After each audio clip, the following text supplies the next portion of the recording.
What do you say? Do you want to stop or do you want to go?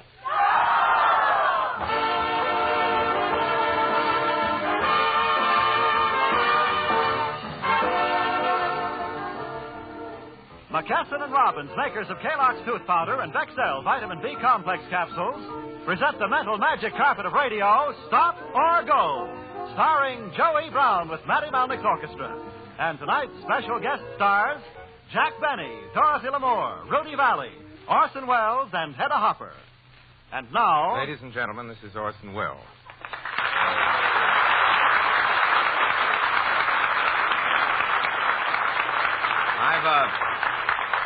I've come here tonight to add my small tribute to the thousands of messages that have been received from all over the world, congratulating Joey Brown on his 44th anniversary in show business.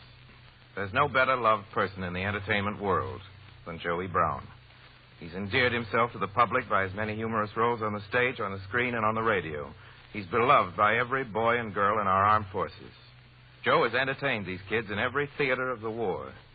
His recently published book, entitled Your Kids and Mine, is one of the most human and intimate accounts of our fighting forces yet to come out of this war. But I don't know why I should stand here and open my big mouth when there's a man standing here who can top me. And here he is, the man who started in show business 44 years ago with the same jokes he's using today, Joey Brown.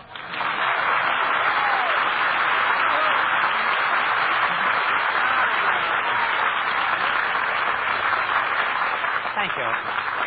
Thanks for coming, folks, and thanks for tuning in. I want to thank you, too, Orson, for that lovely speech. The first part of the speech, I mean.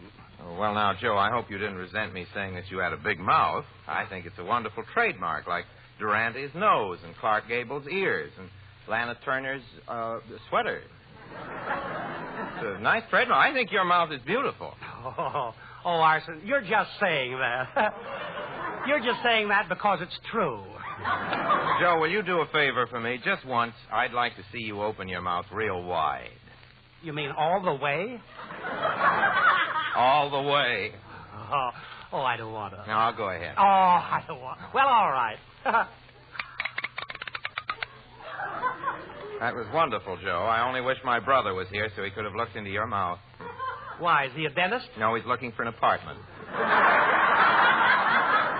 Why don't you give him your place when you move out? But I'm not moving. I'm yes, staying you right are. here. No, I'm not. I'm staying right here. Right out there, it says, rather, on my farm. Good old RFD, number 3. I thought that now that the election is over, you'd be moving in with good old FDR, number 4. Thank you for that. Well, let's quit horsing, Orson, and get on with this game of stop or go. Well, let's go back to FDR. Oh, no, he's elected. Forget it. This is your chance. We've got to start in now. You did all right, Orson. This is your chance to win $80. What have you selected as your destination? Holgate, Ohio. Don't say it that way. That's my hometown. That's where I was born. Well, that's right, Joan. If it's all the same to you, I'll pass up the $80 and instead, in honor of your 44th anniversary as an actor, I'd like to give our listeners a thumbnail sketch of the early life of Joey Brown. Music, Professor Malnick, if you please. Joe E. Brown. July 28th, 1891. In the early hours of a bright and sunshiny day, the stork hovers over the city of Holgate, bearing a tiny little bundle. At the simple cottage of Matthew and Anna Brown, the stork circles low and drops the precious bundle. Ouch. My safety pin was open. The happy mother, Mrs. Brown, gazes at the face of her infant son. She turns to the father and speaks. Well, Matthew, we have a son. What do you think of him? Well, speak, Matthew. What do you think of him? Well, we can always hide him in the attic.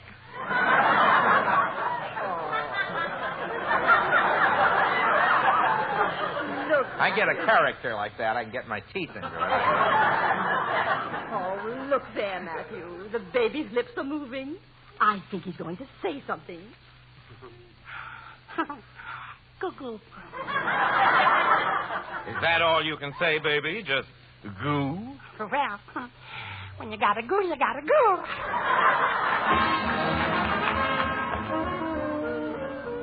2 years later, May 4th, 1893, in a public park in Holgate, a nurse, wheeling a baby carriage, stops to chat with a policeman.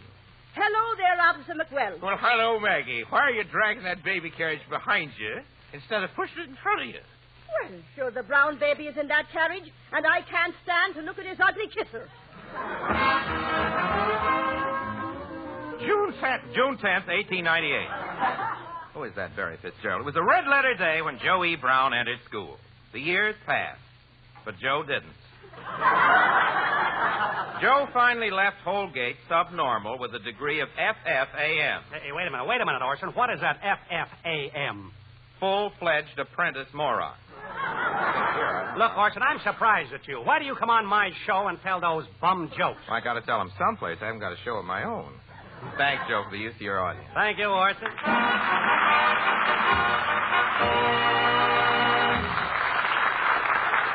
and gentlemen, when people ask me to describe Hollywood, I say Hollywood is a town on the west coast of the United States completely surrounded by Hedda Hopper.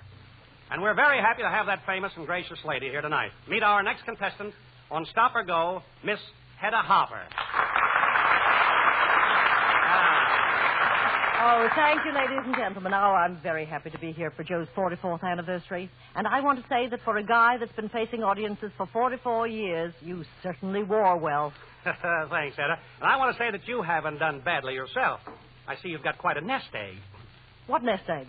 Don't tell me that thing on your head is a hat. Do you like it? I shot it myself last summer. Looks like you shot it out of season. Hedda, when you're out gathering your news for this column of yours, is it true that you peek through keyholes?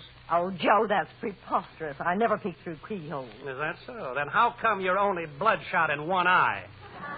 Because, Joe, in Hollywood, a pretty girl has to sleep with one eye open.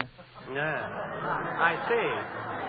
But why is your eye... Oh, never mind. Hedda, how about taking a whirl at Stop or Go and see if you can win $80? No, thanks, Joe. I came here to talk about your 44 years in show business.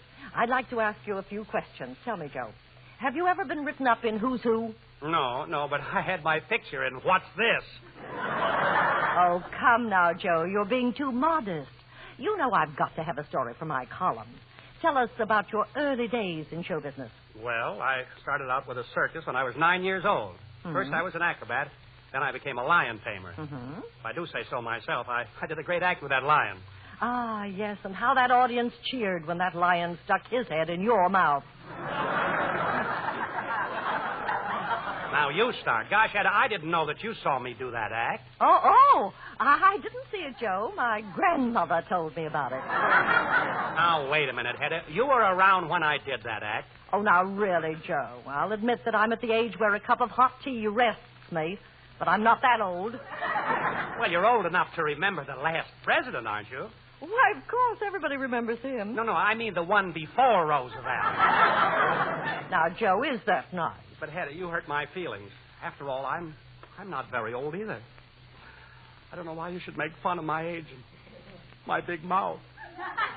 If I wasn't a full-grown man, I'd cry.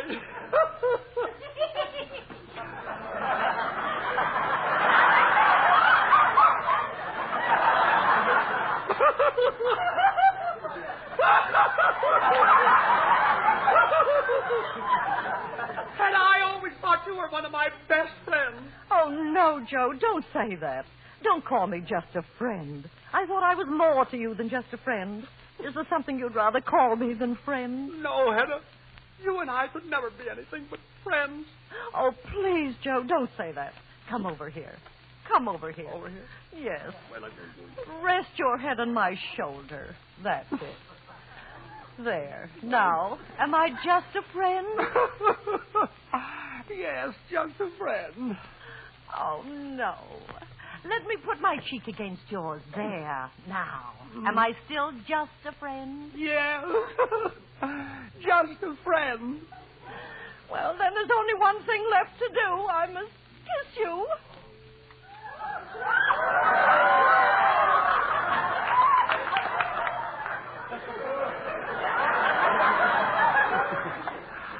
Gosh.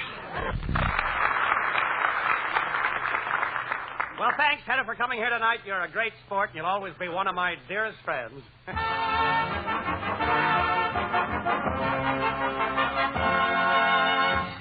Say, Joe, how do you feel on the 44th anniversary of your theatrical career? Gosh, Ted, I feel great, huh? You know, all these big stars, Jack Benny, Orson Welles, Rudy Valley, Hedda Hopper, coming down here to help me celebrate. Sure makes a fellow feel wonderful. Oh, gee, that's too bad. Too bad. What kind of a crack is that? I said I feel great. Yeah, I know, Joe. I just meant that if you feel great, then Bexell won't be of much help to you. There it is, folks. There it is. It's when you don't feel great, when you feel nervous, low, mentally, and physically tired because of a vitamin B deficiency in your diet. It's then that Bexell can help you guard against these symptoms. So, supplement your diet with vitamin B. And when choosing a vitamin B, remember this. Bexell is the largest selling vitamin B complex capsule in America today. And for good reasons. Bexell contains not 1 or 2, but 5 of the B vitamins. When taken as directed, Bexell gives you double the minimum daily requirement of all important thiamine. Bexell is made by the century-old pharmaceutical house of McKesson and Robbins. Bexell comes to you in a capsule which protects the delicate vitamins against light, air, and moisture. Add all these reasons together, and doesn't it make sense to get Bexell, the nation's #1 B complex capsule? Excel with Bexell. That's Bexell. Bexel. And now back to Joey Brown and his guests, Orson Welles, Hedda Hopper, Jack Benny, and Rudy Valley. Did I hear someone paging me?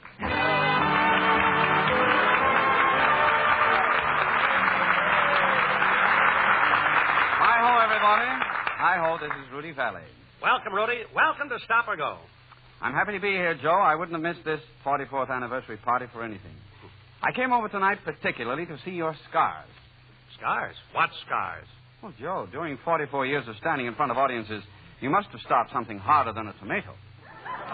Now, Rudy, you shouldn't have said that. I remember when you had your nose lifted so you could be heard in the balcony.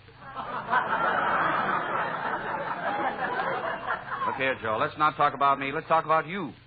Joe, I want you to know that you're a source of real inspiration to all us young lads who are just starting out in show business. Now, wait a minute, Rudy. Just a minute. First it's Orson Welles, then Hedda Hopper. Now you come along and try to make me out an old man. Oh, Rudy, I happen to have the figure of a 15-year-old boy. Well, Joe, you'd better give it back to me. You're bending it badly. If my figure is a little bent, Rudy, it got that way from hard work. I'm glad you admit it, Joe. Well, that's my excuse. What is yours, Rudy? Joe, don't think it's been easy for me either. Standing up in front of people year after year singing, "Oh, give me something to remember you by," and never knowing what I was going to get. Oh, Rudy, I knew you were going to be a great success the first time I heard you sing. I said to myself, there's a kid that's going to take the shortening bread right out of Nelson Eddy's mouth. Yes, Joe, I remember when you said that. Don't wait for that one, Rudy. You said that back in my college days at Maine University. Maine? I was never at Maine University. That's strange. I distinctly remember a fellow who looked just like you. He was in our medical class. He looked like me, huh? Was he studying? Nothing. We were studying him. See, Rudy, I appreciate your coming over here and saying all those nice things about me. But after all, this is Stop or Go. How would you like to pick a destination and see if you can win the $80? Fine, Joe. I'll take Manila. We're out of Manila, but MacArthur will have it back any day now.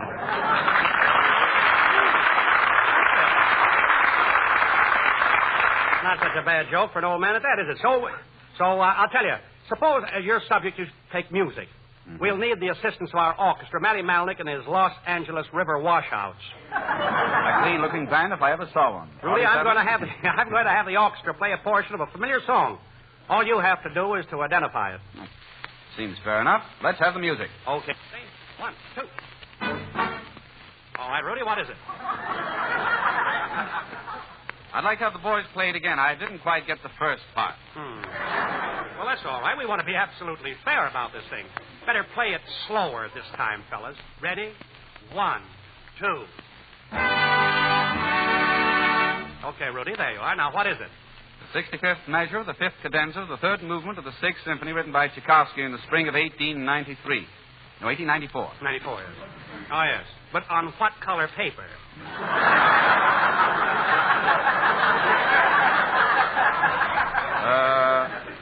White. Wrong. Yellow. Sorry, Rudy. Better luck next time. Well, glad to have you on our show, boy. Now, wait a minute, Joe. I came over here as your guest tonight. Yes, I After know. all, I could have spent my time to better advantage. I could be home playing with my yo-yo. Now, Rudy, I know what you're thinking, and I don't want anyone to go away from here feeling that Joey Brown is not far and square. You missed the question, but I'll tell you what I'm going to do. You mean you're going to give me the $80? No. I'm going to let you sing a song. Joe, I'd like to ask a favor of you. No, I don't lend money, Rudy. No, it's not that, Joe. You know my reputation for encouraging young talent. Well, I read about it in the papers. Well, Joe, I've got a lovely young girl here with me tonight. She's trying to make good in Hollywood, and you know how tough that is. You're talking to the right man. Well, this little kid is beautiful, Joe, and she has a lovely voice. I'd like you to let her sing a song in this show tonight. But, Rudy, wait a minute. This is a coast-to-coast show. I'd be kind of scared to allow us to show up with an amateur. Oh, don't use such a word, please, Joe. Well, I just Give proved that this little girl a That's all I'll chance. say. What have you got to lose? What have I got to lose? My sponsor. Rudy, does this girl really mean a lot to you? Joe, she means as much to me as McKesson does to Robbins. That did it, Rudy. Bring her on. What's her name? Here she is, and her name is Dorothy Lamour. Dorothy Lamour!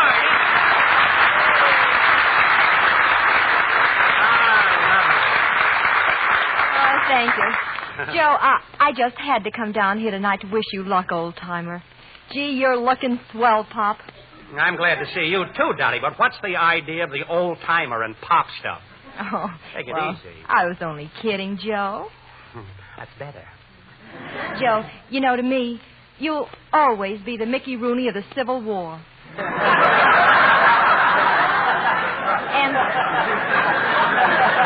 I don't quite get it, Dorothy. And I really came here tonight to ask you to do something for me. I want to have a radio show of my own. Now, you can help me because you've got connections. Dottie, I'd like to help you, but I really don't have any connections. Now, Joe, I listen to your show every week. You must have connections. All right, Dottie, sing. Wait a minute. I want to sing with the guy who brung me. Rudy? Dottie and I are going to sing a little song we sang together down at the Coast Guard Patrol Base about a year ago. Sunday, Monday, or always. You're on. Won't you tell me when we will meet again? Sunday, Monday, or always? If you're satisfied, I'll be at your side. Sunday, Monday, or always? No need to tell me now what makes the world go round. When at the sight of you my heart begins to pound and pound and... What am I to do? Can I be with you? Sunday, Monday, or always? Won't you tell me when we will meet again? Sunday, Monday, or Bexell. If you're satisfied, I'll be at your side. Sunday, Oh, but always Bexell. No need to tell me now what makes the world go round. When at the sight of you my heart begins to pound and pound. And what am I to do? Can't I be with you? Sunday, Monday, or always?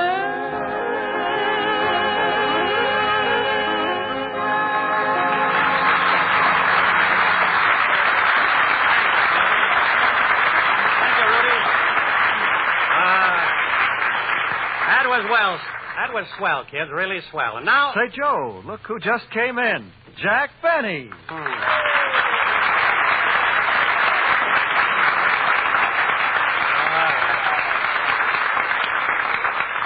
Fine time to be showing up for my anniversary program. I'll fix that guy. And now, folks, we've had a lot of famous stars as contestants on our quiz show, so as a change, For the next contestant, we're going to pick a complete nobody. You, young man, won't you step up here, please? Who, me? You, won't just please stand just a little closer to the microphone. And don't be nervous. You'll get used to talking into it after a while. Remember me? I'm Jack Benny. Well, and where are you from, Mr. Benny. I'm from Waukegan, Illinois. Waukegan. And how do you spell it? My writers help me. And what do you do for a living, Mr. Benny? Benny, yes. I'm a violinist. Oh. I'll go along with the gag. Oh, I advertise cigarettes. Cigarettes? Yeah. You advertise? Most places advertise no cigarettes. Now, look, Mr. Brown. A likely story.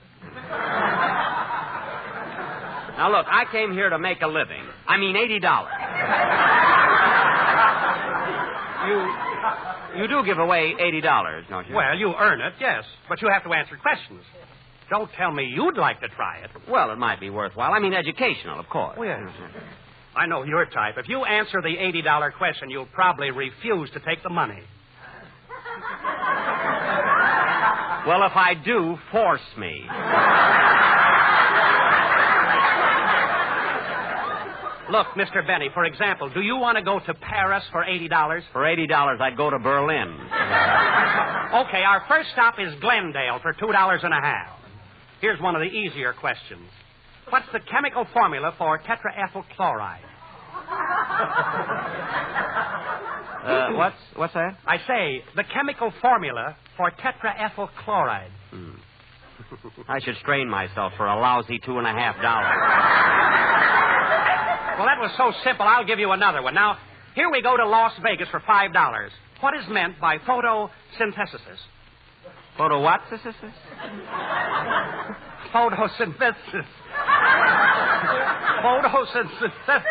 Photosynthesis. And you shouldn't ask me the question. Is that a $5 question, is it? Word $5 just to pronounce it. Photosynthesis. Oh, photosynthesis is the process in plant life by which carbohydrates are manufactured via light and chlorophyll bodies. How did you know that? I just took a wild guess.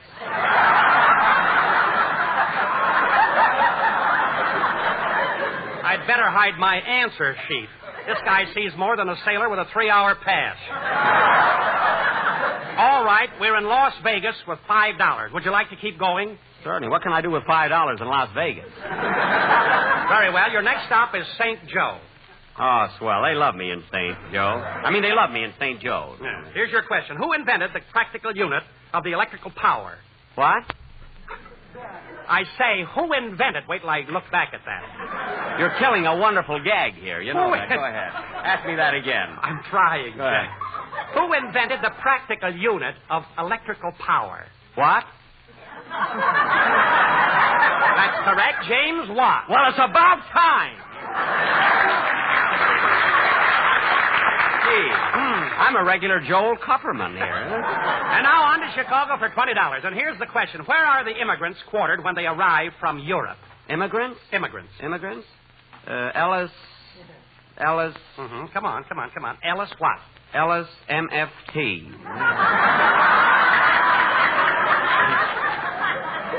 You were lucky to get that one. Remind me to tell you about Bexell sometimes. All right, this next question takes you to Florida. You want to go to Florida? Yes. You'll be sorry. Who was that? President of the California Chamber of Commerce. Well, tell him to take off his raincoat and sit down. All right. You want to go to Florida, stay where you are. I'll go. I'm the kind of a guy who has to keep moving. You know me. Yeah, with those jokes, it's safer. Yeah. All right, here's the question. What Roman emperor was stabbed by Brutus? What Roman emperor was stabbed by Brutus? Mm-hmm.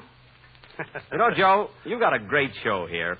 You know, really, I listen to it every Sunday. I really do. I never miss it. It's simply terrific. Mm-hmm. It really is. Yeah. It's wonderful. Okay, Jack, I can take a hint. His name starts with the letter C. Roman emperor starts with C. That's Kellogg's tooth powder, Joe. That's the best tooth powder you can buy today. It really is. C.A. C.A. Mhm. C.A. Stabbed by Brutus. That book you wrote, too. Your Kids in Mind. Isn't that the title of it, Your Kids in Mind? I think it was the most wonderful. E. C.A.E. C.A.E. Roman numeral. I don't know how you do it, Joe. 44 years in show business. You look so young, too, you know. S.A.R. C.A.E. C.A.E.S. C.A.E.S.A.R. I've got it. Yeah, who is it? Sousa. John Philip Sousa. You're wrong. It's Caesar. That's what I said. Can I help it if my plates are loose? All right, all right. Do you want to try for the $80 question? Well, Okay, here it is. Why, who said, don't give up the ship? Oh, you too, huh? Well, Remember, Jack, if you tell the right answer, you get $80. I don't care what you say or anybody else says. It was John Paul Jones. You're right. I am. Oh, Jack fainted. Jack fainted. Get some water. Quick, get some water. Make it 7-Up. With the $80, I can afford it.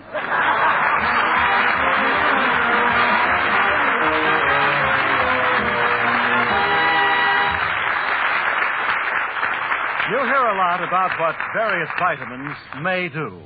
Today, we are able to place before you a report on what Bexell Vitamin B Complex capsules have done for a group of people in Chicago.